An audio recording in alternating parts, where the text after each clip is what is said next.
ಆತ್ಮೀಯ ವಿದ್ಯಾರ್ಥಿಗಳೇ, ಇಂದಿನ ತರಗತಿ ನಿಮಗೆಲ್ಲ ಸ್ವಾಗತ. ಇಂದಿನ ವಿಶೇಷ ಪಾಠ ಎಂದರೆ ವ್ಯಾಕರಣ ವಿಭಾಗದಲ್ಲಿ ಕನ್ನಡ ಅಲಂಕಾರಗಳು.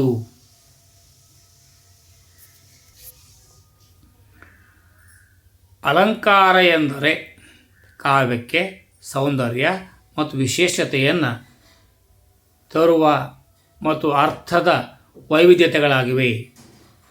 ಮುಖ್ಯವಾಗಿ ಅರ್ಥ ಅಲಂಕಾರ, ಉದಾಹರಣೆಗೆ ಉಪಮ ಅಲಂಕಾರ, ರೂಪಕ ಅಲಂಕಾರ, ದೀಪಕ ಅಲಂಕಾರ, ಉತ್ಪ್ರೇಕ್ಷಕ ಅಲಂಕಾರ, ಅತಿಶಯೋಕ್ತಿ ಅಲಂಕಾರ ಇತ್ಯಾದಿಗಳಿವೆ. ಶಬ್ದ ಅಲಂಕಾರದಲ್ಲಿ ಯಮಕ ಅಲಂಕಾರ, ಅನುಪ್ರಾಸನ್ನು ವಿಂಗಡಿಸಲಾಗಿದೆ. ಇಲ್ಲಿ ಇವು ಹೋಲಿಕೆ, ಅತಿಶಯೋಕ್ತಿ ಪದಗಳ ಚಮತ್ಕಾರದ ಮೂಲಕ ಭಾಷೆಗೆ ಆಕರ್ಷತೆಯನ್ನು ನೀಡುತ್ತವೆ. ಅರ್ಥಾಲಂಕಾರ meaning based figure of speech ಅಂತ ಕರಿತೇವೆ. ಉಪಮ ಅಲಂಕಾರ ಎರಡು ವಸ್ತುಗಳ ನಡುವಿನ ಸದೃಶ ಹೋಲಿಕೆಯನ್ನು ವರ್ಣಿಸುವುದು. ಉದಾಹರಣೆ, ಸುಲಿದ ಬಾಳೆ ಹಣ್ಣಿನಂತೆ ಸುಲಭವಾದ ಕನ್ನಡ ನುಡಿ. ರೂಪಕ ಅಲಂಕಾರಕ್ಕೆ ಬಂದಿದ್ದಾದರೆ ಉಪಮಾನ ಮತ್ತು ಉಪಮೇಯಗಳನ್ನು ಒಂದೇ ಎಂದು ವರ್ಣಿಸುವುದು. ಉದಾಹರಣೆ, ನಾರಿಯ ಹಣೆಯ ತಿಲಕದಂತೆ ಸೂರ್ಯ. ದೀಪಕ ಅಲಂಕಾರಕ್ಕೆ ಬಂದಿದ್ದೆ ಆದರೆ ಅನೇಕ ಉಪಮೇಯಗಳಿಗೆ ಒಂದೇ ಉಪಮಾನವನ್ನು ಅಥವಾ ಅನೇಕ ಉಪಮಾನಗಳಿಗೆ ಒಂದೇ ಉಪಮೇಯವನ್ನು ಅನ್ವಯಿಸುವುದು. ಉತ್ಪ್ರೇಕ್ಷ ಅಲಂಕಾರಕ್ಕೆ ಬಂದಿದ್ದೆ ಆದರೆ ಉಪಮೇಯದಲ್ಲಿ ಉಪಮಾನವನ್ನೇ ಅಂದುಕೊಳ್ಳುವುದು. ಅಂತೆ, ಎಂಬಂತೆ, ಇರಬೇಕು ಈ ಪದಗಳ ಬಳಕೆ. ಅತಿಶಯೋಕ್ತಿ ಅಲಂಕಾರ ಯಾವುದಾದ್ರೂ ಒಂದು ಗುಣವನ್ನು ಅತಿಶಯವಾಗಿ ವರ್ಣಿಸಿ ಹೇಳುವುದು. ಶ್ಲೇಷ ಅಲಂಕಾರ ಒಂದೇ ಪದದಿಂದ ಅನೇಕ ಅರ್ಥಗಳನ್ನು ಹೊಂದುವಂತೆ ಹೇಳುವುದು. ಉದಾಹರಣೆ, ಶ್ರೀ, ಯುವತಿ, ಸ್ವಭಾವೋಕ್ತಿ ಅಲಂಕಾರ ವಸ್ತುವಿನ ಸಹಜ ಸೌಂದರ್ಯವನ್ನು ಇದ್ದಂತೆ ವರ್ಣಿಸುವುದು. ಶಬ್ದ ಅಲಂಕಾರ sound based figures of speech. ಯಮಕ ಅಲಂಕಾರ ಪದಗಳ ಅಥವಾ ಪಾದಗಳ ಕೊನೆಯಲ್ಲಿ ಒಂದೇ ರೀತಿಯ ಶಬ್ದಗಳು ಬರುವುದು. ಅನುಪ್ರಾಸ ಅಲಂಕಾರ ಒಂದೇ ಅಕ್ಷರಗಳು ಪದೇ ಪದೇ ಪುನರಾವರ್ತನೆ ಆಗುವುದು.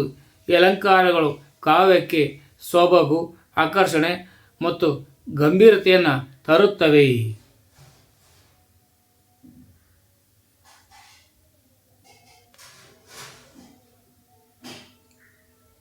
ಹಾಗಾಗಿ ಪದ್ಯ ಅಭ್ಯಾಸ ಮಾಡುವಾಗ ಚೆನ್ನಾಗಿ ಅಭ್ಯಾಸ ಮಾಡಬೇಕಾದ್ದು ಕರ್ತವ್ಯ.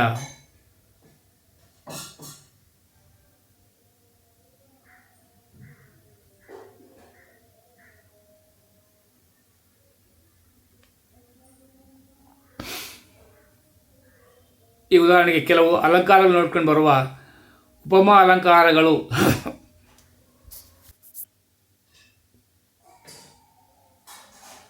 ಸೀತೆಯ ಮುಖ ಕಮಲದಂತೆ ಅರಳಿತು. ಇದು ಅಲಂಕಾರಿಕ ವಾಕ್ಯ. ಇಲ್ಲಿ ಉಪಮೇಯ ಏನು ಬರುತ್ತಪ್ಪ ಅಂದರೆ ಸೀತೆಯ ಮುಖ, ಉಪಮಾನ ಕಮಲ, ಸಮಾನ ಧರ್ಮ ಅರಳಿತು. ಬಾನಿನಲ್ಲಿ ಗಾಳಿಪಟಗಳು ಹಕ್ಕಿಗಳಂತೆ ಹಾರಾಡುತ್ತಿದ್ದವು. ಬಾನಿನಲ್ಲಿನ ಗಾಳಿಪಟಗಳು ಉಪಮೇಯವಾದರೆ ಉಪಮಾನ ಹಕ್ಕಿಗಳು ಹಾರಾಡುವುದು ಸಮಾನ ಧರ್ಮ. ಭೀಮ ದುರ್ಯೋಧನರು ಮದ ಗಜಗಳಂತೆ ಹೋರಾಡಿದರು. ಭೀಮ ದುರ್ಯೋಧನರು ಇಲ್ಲಿ ಉಪಮೇಯವಾದರೆ ಮದಗಜಗಳು ಉಪಮಾನ, ಹೋರಾಡು ಇದು ಗೀಜ. ರಾಮ ಲಕ್ಷ್ಮಣರು ಅಶ್ವಿನಿ ದೇವತೆಗಳಂತೆ ಶೋಭಿಸುತ್ತಿದ್ದರು.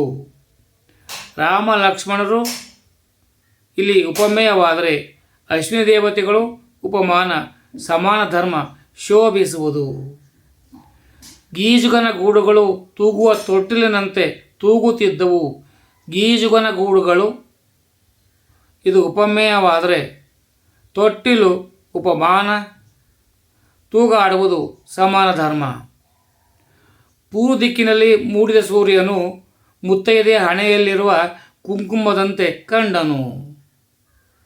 ಪೂರ್ವ ದಿಕ್ಕಿನಲ್ಲಿ ಮೂಡಿದ ಸೂರ್ಯ ಇದು ನಿಮಗೆ ಗೊತ್ತಾಗ್ತದೆ ಉಪಮೇಯ ಅಂತ. ಮುತ್ತೈದೆ ಹಣೆಯಲ್ಲಿ ಕುಂಕುಮ ಉಪಮಾನ, ಸಮಾನ ಧರ್ಮ ಏನಪ್ಪ ಅಂದರೆ ಕಂಡನು.